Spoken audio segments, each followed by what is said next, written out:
అందులో 3 ఏమో మన ఇంద్రమ్మ హౌసెస్ ఉన్నాయి, ఇంకా 2 ఏమో వీళ్ళే కట్టుకున్నారు వాళ్ళ సెల్ఫ్గా. అక్కడ వాటర్ లేదు, రోడ్ లేదు, ఏమీ లేదు. ఇంకా అక్కడ వాళ్ళు అక్కడ నుంచి వాటర్ కొరకు వెళ్ళాలంటే 1 కిలోమీటర్ వెళ్ళి వాటర్ తీసుకొని రావాలి. మళ్ళీ ఇంకా ఇలా 3 months అయినాక ఒక ఆమె డెలివరీ అయింది. ఆమెకి ఇప్పటి వరకు ఎవ్వరు ఆశా వర్కర్ రాలే, ఎవ్వరు రాలే. ట్రీట్మెంట్ ఇంకా లేదు. చిన్న బాబుని పట్టుకొని కూర్చున్నది. నేను చూసి నాకు ఏమైందమ్మా అంటే, అమ్మ నాకు బాగా ఫీవర్ వస్తుంది, ఏమీ లేదు, ప్రాబ్లమ్స్ ఇట్లు ఉన్నాయి అనేది వాళ్ళకు 2 గ్రూప్స్ శక్తి క్లబ్ గ్రూప్స్ చేసి వచ్చింది.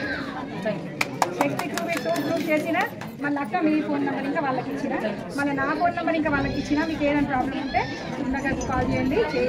మళ్ళీ నెక్స్ట్ మన వాళ్ళు ఎవరు నిలబడ్డారు కాంగ్రెస్ నుంచి వాళ్ళకి ఓట్ వేయండి, మనల్ని గెలిపించుకోండి, మన వర్క్ ఏదైనా చేసుకోవాలి. మళ్ళీ ఇది కాకుండా అలా 5 ఫ్యామిలీస్లో ఎంత మెంబర్స్ ఉన్నారంటే అక్క ఓన్లీ 28 మెంబర్స్ ఉన్నారు. టోటల్ 28 మెంబర్స్ ఉన్నారు. 28 మెంబర్స్లో 8 మెంబర్స్ లేడీస్ ఉన్నారు, 8 మెంబర్స్ జెంట్స్ ఉన్నారు, 12 మెంబర్స్ పిల్లలు ఉన్నారు. అక్కడ ఏమి అంటే ఏమీ లేదు, వాటర్ లేదు, లాట్రిన్ లేదు, బాత్రూమ్ లేదు, వాళ్ళకి అసలు ఏమీ లేదు. ప్లేస్ అయితే ఇక చెప్పకి మేమే పోయొచ్చి పరేషాన్ అయిపోయినాం 1 గంట కొరకు. వీళ్ళైతే ఎన్నో సంవత్సరాల నుంచి ఇక్కడ అది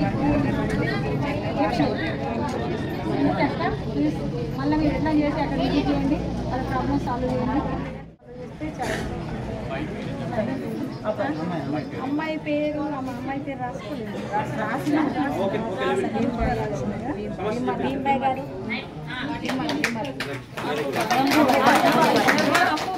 అంబుబాయ్.